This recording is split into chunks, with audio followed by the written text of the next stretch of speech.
Coming up on 5 Minute News.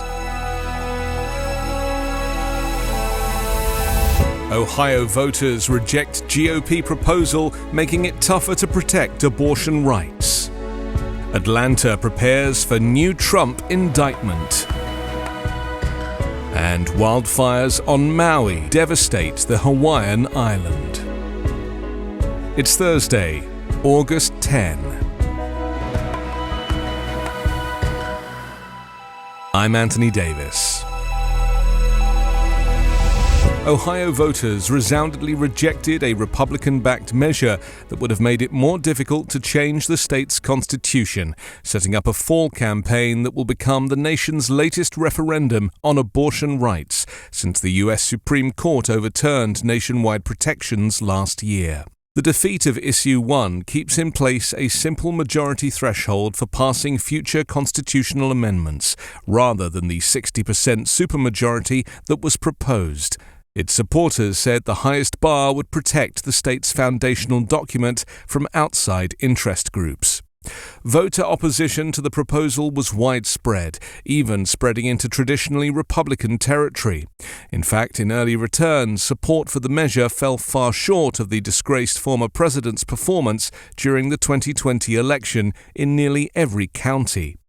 Dennis Willard, a spokesperson for the opposition campaign One Person, One Vote, called Issue 1 a deceptive power grab that was intended to diminish the influence of the state's voters. Tonight is a major victory for democracy in Ohio, Willard told a jubilant crowd at the opposition campaign's watch party. The majority still rules in Ohio. President Joe Biden hailed the result, releasing a statement saying this measure was a blatant attempt to weaken voters' voices and further erode the freedom of women to make their own healthcare decisions. Ohioans spoke loud and clear, and tonight, democracy won. Fulton County District Attorney Fani Willis is expected to seek more than a dozen indictments when she presents her case regarding efforts by Donald Trump and his allies to overturn the 2020 presidential election results in Georgia before a grand jury next week. 2 grand juries were seated last month to serve through the end of the court term, one meeting Mondays and Tuesdays and the other meeting Thursdays and Fridays. The visible security measures have prompted some speculation that an indictment could come next week. If an indictment charges Trump, it would be the 4th to do so this year and the 2nd to focus on the former president's efforts to overturn his presidential election loss to Democrat Joe Biden. Meanwhile, lawyers for Donald Trump asked a federal judge on Wednesday to approve the re-establishment of an ultra-secure facility, or SCIF, at his Mar-a-Lago club to review classified documents produced to him in discovery, an audacious request without precedent in national security cases, which also blows a hole in Trump's own defense. The request essentially would give Trump the freedom to discuss and review the same classified documents he has been charged with illegally retaining in the same location where he illegally viewed and shared documents without an ultra-secure facility. Trump's lawyers suggested the re-establishment of a SCIF at Mar-a-Lago in an 11-page filing that argued Trump's schedule and security requirements make it impossible for him to make regular trips to such a facility at a courthouse. The SCIF at Mar-a-Lago that existed during the Trump presidency was removed after Trump left office in 2021. Although the case has elements that are novel, reconstructing a SCIF for a private citizen because of their former office would be unprecedented. The filing submitted to U.S. District Court Judge Eileen Cannon was the latest twist in the back-and-forth negotiation between Trump and prosecutors in the Office of Special Counsel Jack Smith over the protective order governing the use of what gets turned over in discovery.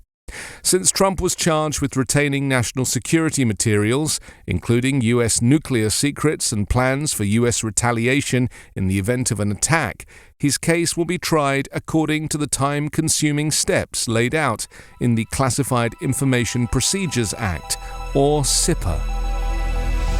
A wildfire tore through the heart of Maui on Wednesday with alarming speed and ferocity, destroying dozens of homes and businesses in an historic town, killing at least 6 people and injuring at least 24 others, forcing panicked residents to jump into the ocean to flee the flames. Fire was widespread in Lahaina town, including on Front Street, a popular shopping and dining area, County of Maui spokesperson Mahina Martin said early Wednesday. Photos posted by the county overnight showed a line of flames blazing across an intersection and leaping above buildings in the town centre that dates back to the 1700s and is on the National Register of Historic Places. Aerial video after sunrise revealed entire blocks of buildings reduced to ash and thick smoke in the air. "Do not go into Lahaina town," the county tweeted hours before all roads in and out of West Maui's biggest community were closed to everyone except emergency personnel. More than 2,100 people spent the night in evacuation centres. Crews on Maui were battling multiple blazes concentrated in 2 areas, the tourist destination of West Maui and an inland mountainous region. The Coast Guard on Tuesday rescued 14 people, including 2 children who'd fled into the ocean to escape the fire and smoky conditions. Officials were preparing the Hawaii Convention Center in Honolulu to take in thousands of displaced tourists and locals. 5 Minute News is an Evergreen podcast covering politics, inequality, health and climate, delivering independent, unbiased and essential world news daily.